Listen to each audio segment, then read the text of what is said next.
The Gallagher Premiership final was played now quite a few days ago. It took place, it was won by Bath Rugby. They defeated Leicester Tigers in a pretty good game. I've seen a few people really shitting on it, but I was a great game. I had a great game. I did. You had a great game. I had a great game. Yeah, you did. I may believe that because I did. Are you Tom de Glanville? I did concuss myself during the match. I did bang my head on a block of wood behind me, and I was quite dizzy and struggled to concentrate for the last 15 minutes. And yet, that may have led to maybe one of the factors that led to us losing half our discussion on the Premiership final. Yes. So we had a whole bit on the Thomas Toy try. We've lost, unfortunately. There was a running joke in there about me being 6 months old because the final only happened like 6 months ago. Yes, well, because it was the thing I said is because it was like the final from 1997. Oh yeah, because it was Bath versus Leicester Tigers. Yeah. So I'll make jokes about that later in the video. You were 6 months old. I was concussed. Yeah. So who knows what's happening there? But we also lost our kind of reflection on Bath and their season and how great they've been. And even though I think we're unfortunately going to have to lose a bit on the Thomas Toy try, Finn Russell was great. They consistently called 3 options or more around him was kind of the standing point. They really smart use of the short side. Yeah, using that to get around the Leicester defence because Leicester defended so aggressively. Leicester pressed up incredibly aggressively, and Ben Spencer really smartly goes down the short side where there's one player there. Yeah. And it kind of opens up the space. Ben O'Bannon runs a great line as a result because they've kind of been tied in a bit. Yeah. So really they smart. like to stretch the defence and then pull it back in. Yeah. Is what Bath did for that Thomas Toy try. Really smart. OG version of that was much nicer, but we couldn't. The OG version of that was about 15 minutes though of us. It was a lot. So we've lost that. I apologise. We will get into our discussions we left there. However, I think one of the things that really stood out to both of us watching this game live was how much it meant to Bath. Yeah. It was incredible because I think I underestimated it because they've been in so many finals before. Yeah. And I've watched them play in so many Prem finals before. And then only at the final whistle when I saw Johan van Graan in tears and Ben Spencer in tears that I realised it's been 29 years. These fans don't know how this feels, you know. That's longer than I've been born. And it's even worse for the ones who do. Yeah, I've been born 6 months, but still, yeah. But that is it. It's crazy that just how long a wait that's been and how emotional it was for the club and for the town, really. And we saw the amazing scenes afterwards. Alfie Barbary. He's still on the piss. Yeah, topless, running around, nuts in every pub in Bath. It was amazing. And it kind of really put in context the story. And you had, obviously, the brilliant story of the retiring legends for Leicester Tigers and the leaving other club legends, and Michael Checker. That sounded really harsh on Michael Checker, but you know what I mean. Yeah. He's only been there a year. But we'll come on to those later, by the way. You equally had Bath as a team we were a big dog for a long time, then had been knocking on the door for a long time, and then slipped. Yeah. And it had that season where they were in a relegation battle. Yeah. 3 years ago? And so for them to claw their way back to here, and they did it so smartly through, yes, they went out and signed Finn Russell, which helps, but broadly they didn't do it through signing superstars. They signed one superstar, but it wasn't a case of, let's sign big names. It was Van Gaal going over to Bruce Craig and going, there's one player who I think will make this team work, make them click. Can we get him? And the thing about Bruce Craig went, here's £1 million. Yes. The thing about Finn Russell is he's known as somebody who is worth the mistakes that he may make. And they also signed the fail-safe for those mistakes in Thomas Dutoy as a man who, if Finn Russell drops the ball, as he did on first phase multiple times in this game, right, they've got a guy who can just win the ball back straight away, and therefore it's fine. You've got a safety net, you've got a backstop. But they've got other players, right, in terms of the recruitment they've done beyond that has been incredibly smart. They were the best at raiding the Premiership clubs that went under, right? The way they went and picked up, I mean, obviously, Guy Pepper came from Newcastle, who didn't go under, but they still went and found someone who was being, perhaps underused. It's a similar story, I think. And then they went and they really successfully pulled the likes of Ted Hill from Worcester, likes of Ollie Lawrence from Worcester, and then, pick Alfie Barbary from Wasps, and just pick these players up and gave them a new home, gave them a new sense of purpose. They've come together into this one kind of pseudo super club, but really it's broadly guys who were unemployed a few months ago. Yeah. And lads who were at the bottom of the league a few months ago. And they've now come together into one team. And it is a really cool story. It is the fact that they have worked incredibly hard for this. These fans have waited. They were the best team in the league over the full season. Yes, they have an awful lot of depth, but you kind of looked at like Leicester's bench was no worse than them and really matched them pound for pound. And I just thought, the way they pulled through and the way they came through with this was brilliant. It was really, really exciting to see. 100%. I'll tell you what, it's a bit sweaty in here, isn't it? It is. I think I'm due an outfit change, like Kylie Minogue I think so. I want to go backwards in time. It's the key change in a song at Eurovision. Yeah. Look, I can't do analysis. I actually think I pulled the. I've been pulling the line. You've got the same shirt on. I'm going to do a costume change. Underneath. Yeah, but we have this line. Yeah. Anyway. Okay. Anyway, that's the whole thing. Anyway, so now we're going to get into our analysis of the second half. It's complemented as well. There was another phase that I think leads into that, where Leicester defend Bath, who refused to give up the ball for, I think, 10 to 12 phases. 13 phases. 13 phases of just pure, sheer getting off the line.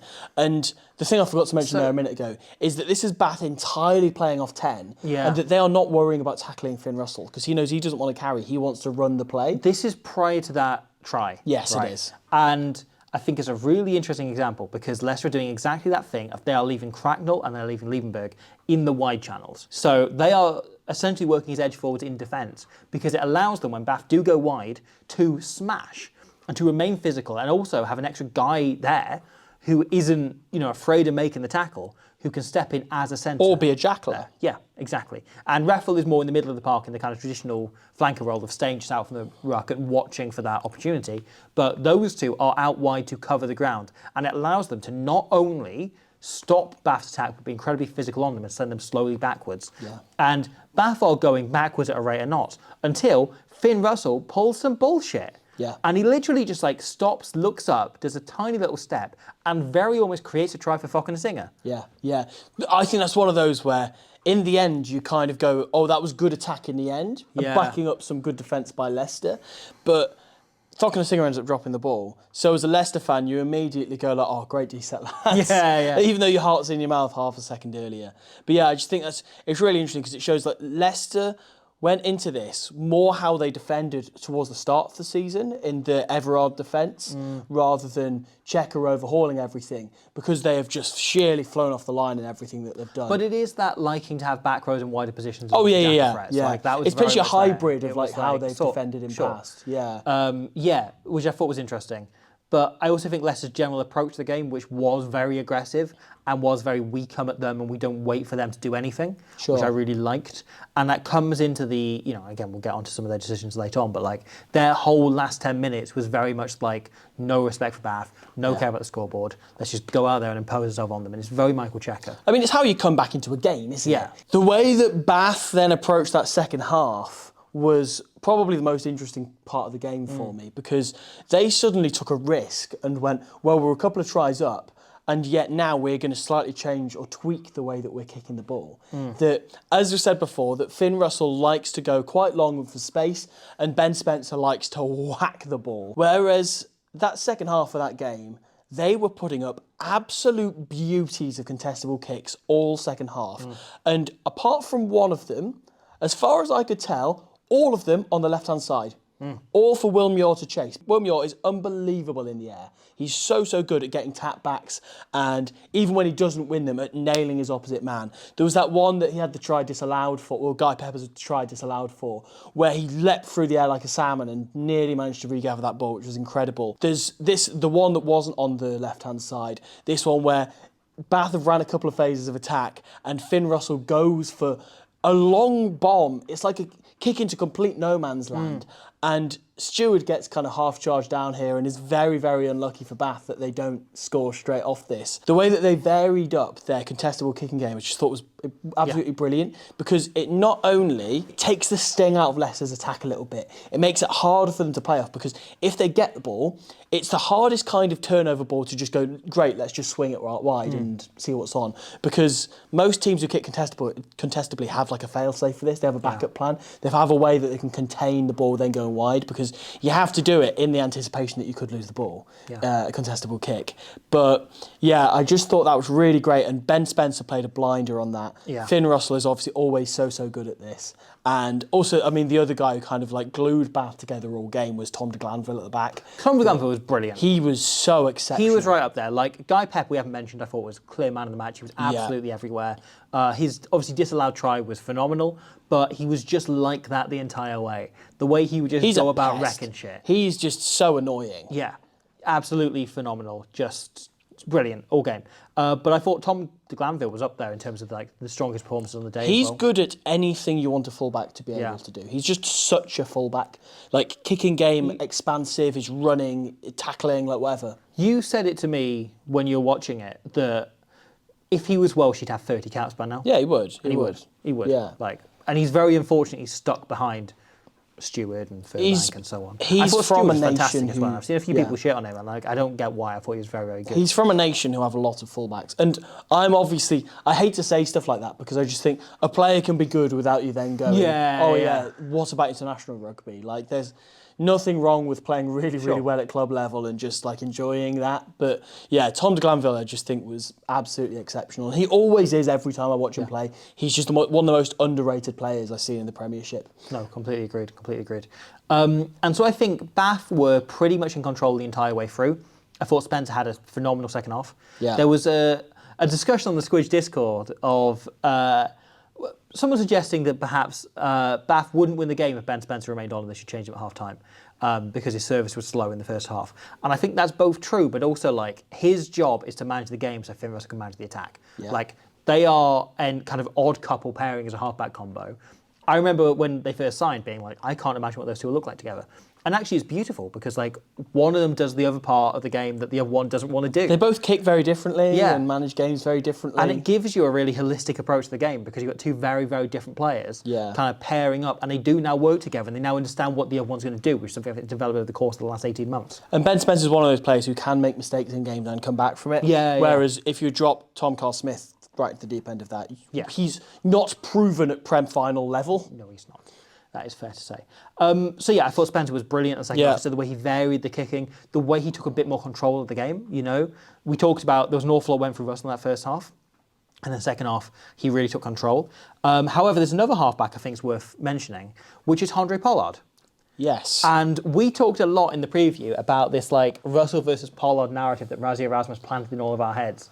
Oh, God. There's a question mark over like, what happened? Unless we end up in a World Cup scenario, are we discounting that? Because Andre Pollard, I think, was signed by Leicester Tigers in the hope, specifically, they would at some point during his 3 years there, make a final and he would do the thing that he does there. Yeah. And instead, in the space of 5 minutes, he missed a penalty that ultimately would have won them the game if he'd nailed it. And obviously, you know, it's not how rugby works, but... and then also throws such a daft intercept. You could see it happening in slow motion. And if you look at the setup in advance, right, if you break down the scenario, you kind of freeze frame it, right, there's only one option here for him. Yeah. He is so far away from that pod of forwards that no matter which one he hits, it's the same read for Finn Russell. The ball is flying on the same trajectory, so therefore there's no risk for him going for this. It's such a like basic bit of rugby. Pollard is one of the best players in the world. Yeah. Right? And has only played fly half and a little bit inside centre his whole life, right? Kind of fly half 101 at his level of rugby. Certainly, you know, if you or I played there, it would be very different and we'd be chucking those intercepts or passes all day long. Yeah. But at his level, right, when JVP has to stutter to get that ball off the floor, it was one of those where it's on the floor and he has to do this in order to get it, just because it's messy ball, not just a clean sweep off the floor, right? He has to stutter to get it, and so naturally, by the time the ball ends up in his hands, batter off the line. Yeah, Pollard has no time to look where he's passing before he gives it. In that scenario, you have two decisions, right? One is you do it anyway and you readjust. The other is you just give the pass straight away, right? What he has to know is that he has called such a basic setup, such a basic shape, that that pass is going to get picked off, right? You should be able to read and anticipate that because it's an easy read.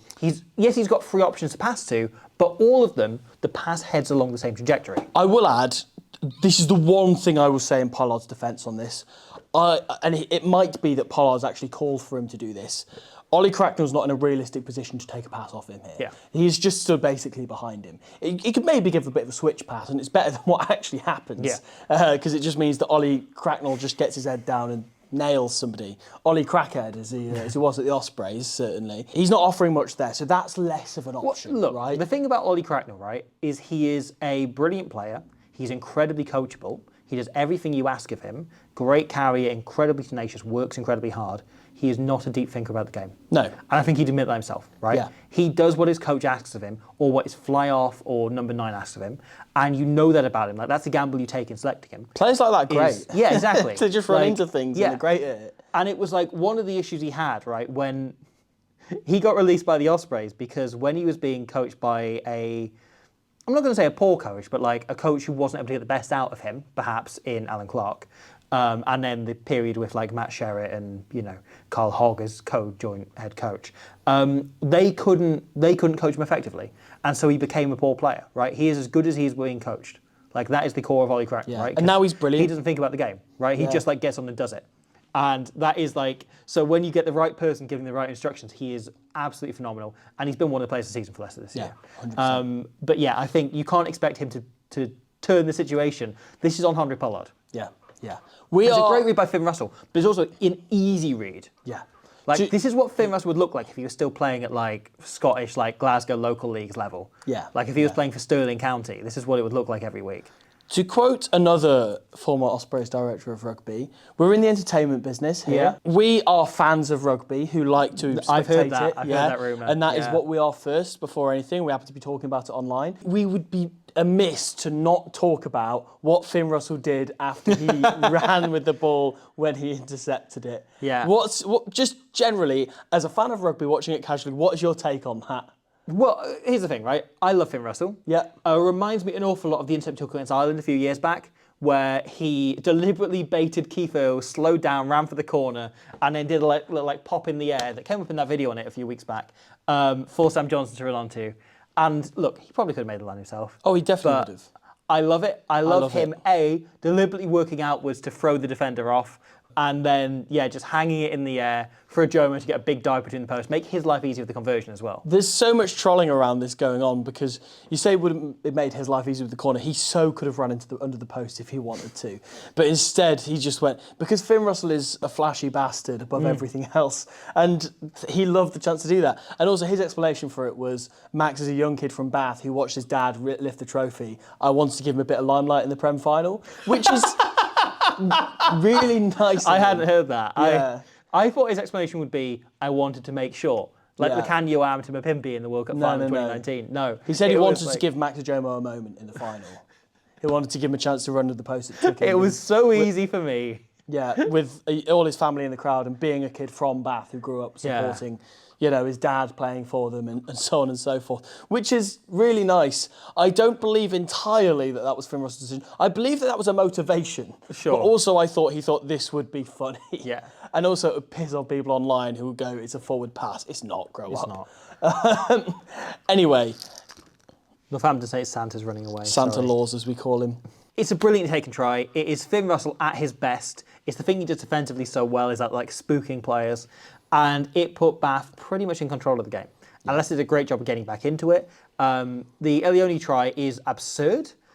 That guy's upper body strength is crazy. I don't know where he's come from Mansfield, I know that much. But like, he's sort of just gone from like, one of those guys that plays for Leicester Tigers, to somewhere this season just being like, who is this guy? He's a freak athlete. If these two games, the semi-final and final, had come a few weeks earlier, people would be saying Lions Bolter.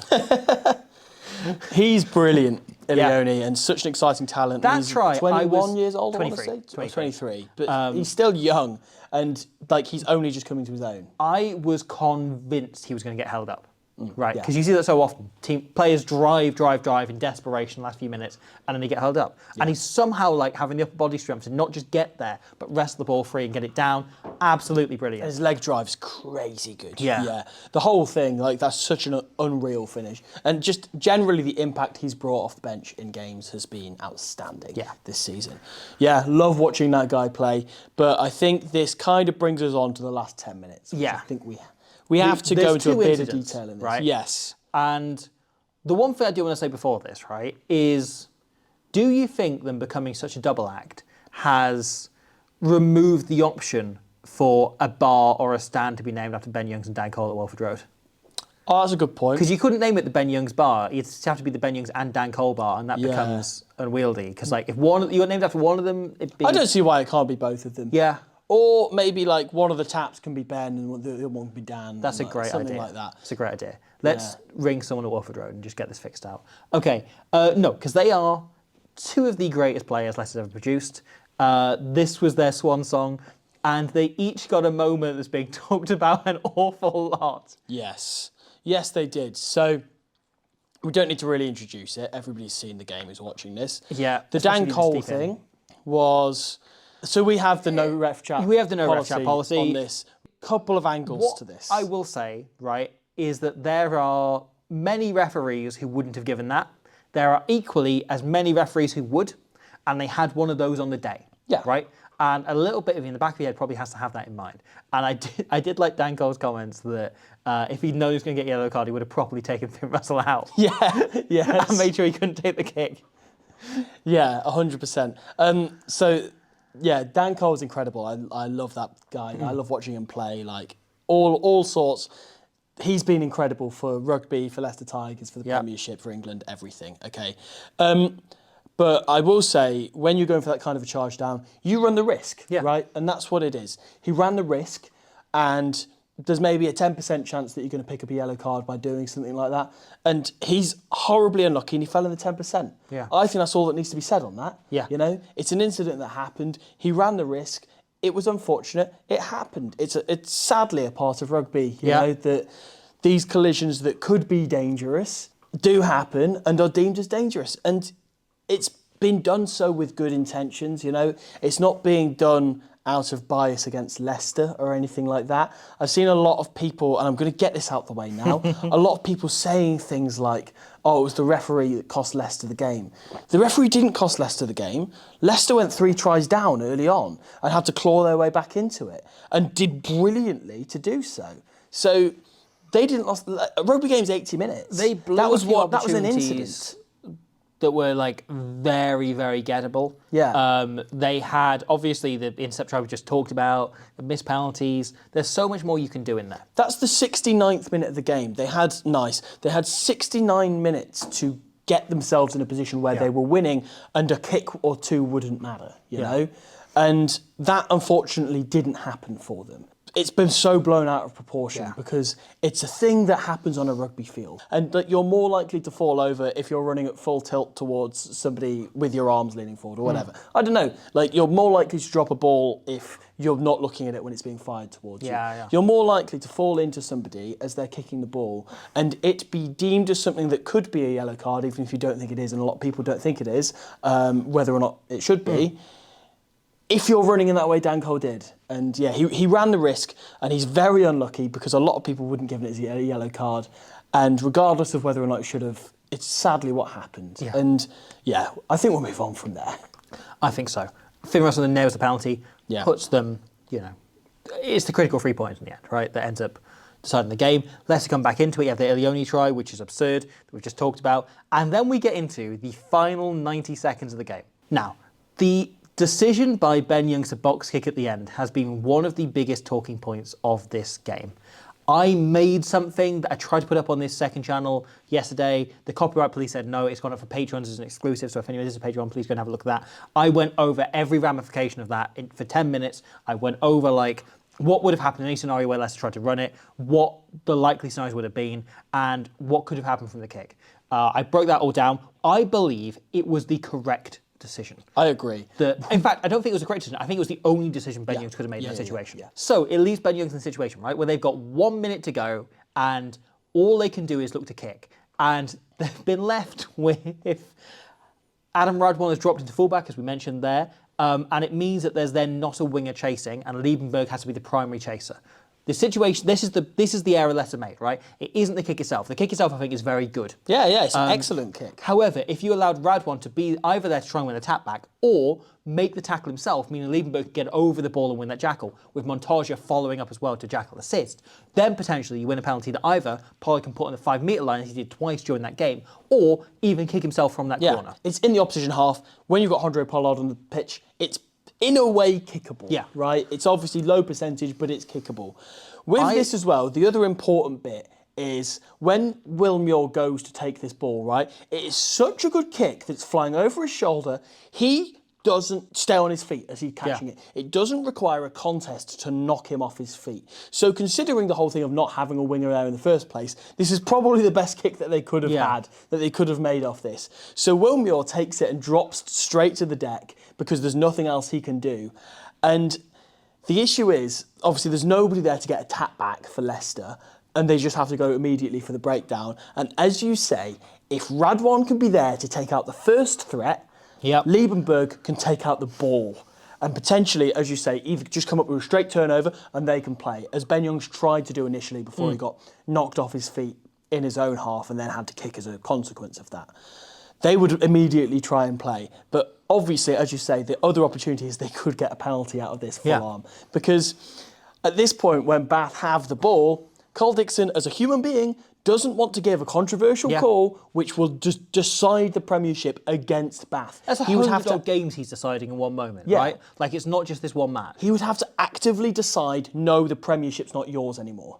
He would have to stick his arm in the air to say that, you know, at that point when people seal off, when people come in the side, all of this stuff. Are, over that final set of Bath running the clock down, several penalties they concede. And Dixon doesn't give them. And I think a lot of referees would, right? And this isn't to moan about the refereeing, but to say Leicester made the correct decision because they put Bath in situations where they had to give away penalty offences. It was their best shot in context. In order to win the game, Bath had to give away a series of penalties, right? And or things close to being penalties. Let's phrase them as that. Think illegal actions, right, that they get away with. And it's not cheating if you get away with it. No, it's good play if you get away with it. Exactly. Including, which it was by Bath. It was good play. They get away with it, right? They minimised Leicester's shot at stealing the ball. Leicester's whole situation is they needed 3 points any way they can, right? They put Bath into situations where they committed illegal actions in kickable positions, right? That is the best chance you'd have to win the game. That is such a better opportunity to win the match than trying to run it out from your own 22 when they're likely being caught behind the gain line, right? But like, yes, they can keep the game alive longer than the 80 minutes, but they're going to keep going backwards.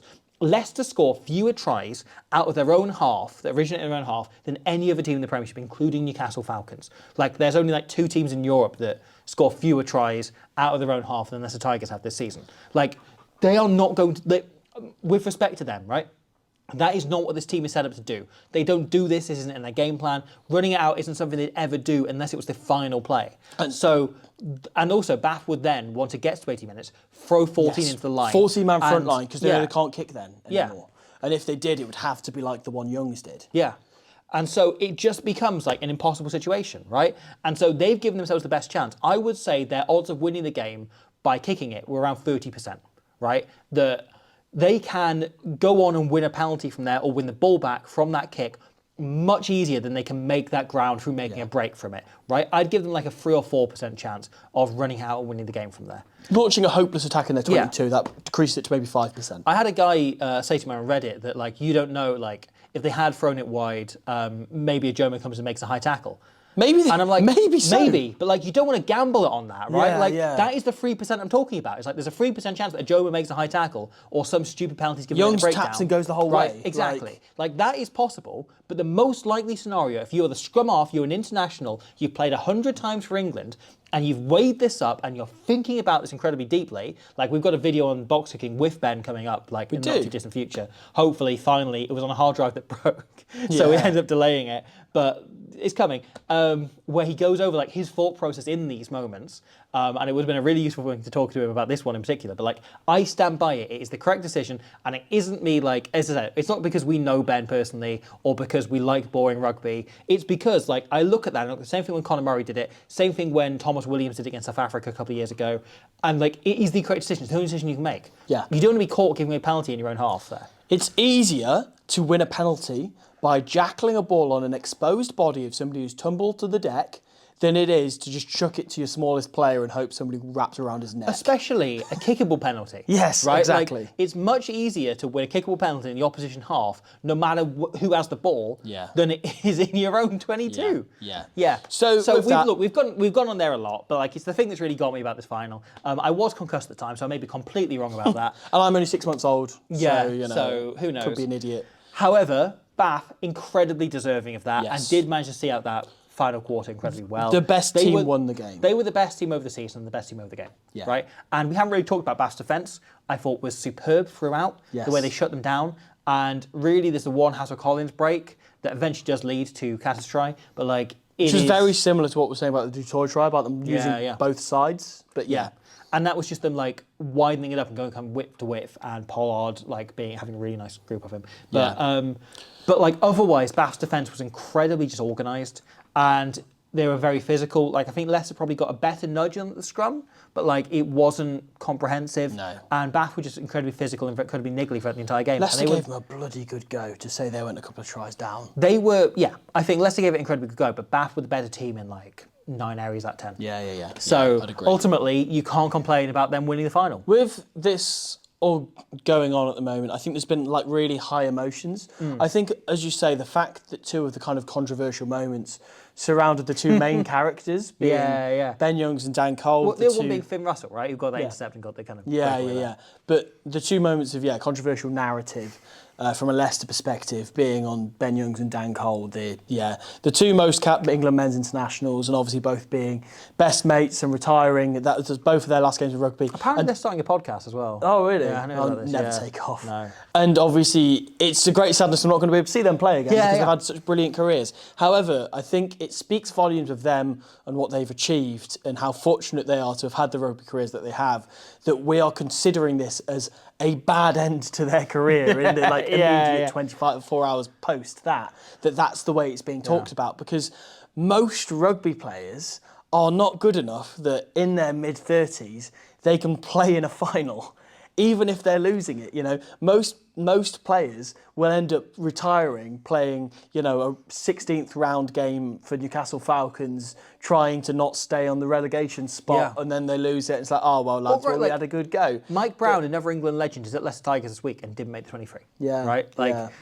And between them, right, I think they played in 50, maybe 16 major finals. Yeah. And it isn't even including like Grand Slam deciders. Yeah. Like they are incredible careers. Yeah. And there is probably no better summation of them, and maybe the result didn't go the way they wanted to, but like it sums the 2 of them up, that they were battling until the end, that like the end of their careers was them pushing on to try and win silverware. And of course it's unfortunate that they didn't in the end, but I think it speaks volumes of what the 2 of them have achieved. Yeah. That there's almost an expectation that they could have done that, because it would have been a fairy tale, and for one step short of the fairy tale, it's not. It's like, it ain't bad, lads. Like, fair play.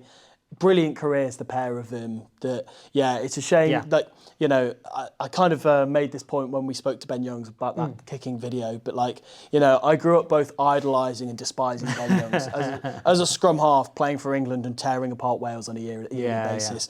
And, I'm sure that there are thousands, legions of props and future Rugby 9s internationals Rugby 8s internationals. Rugby 9s. Rugby 9s, who will say exactly the same thing about Dan Cole. Yeah, so, absolutely. 2 of the best who ever do it. Yeah. 2 of the loveliest people you could ever meet in rugby as well. Both really brilliant and genuine.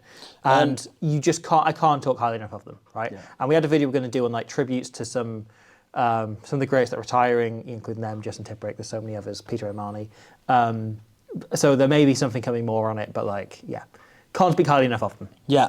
However, the headline is Bath are deservedly Premiership champions. They did everything to win that game and to build such a huge scoreline that the Leicester resurgence, where they packed everything, you mentioned the anger that went into that wasn't enough to dismantle what Bath did. Checker so lost well. his shit at half time. Did. And they still fell short. That's how good Bath were. Yeah.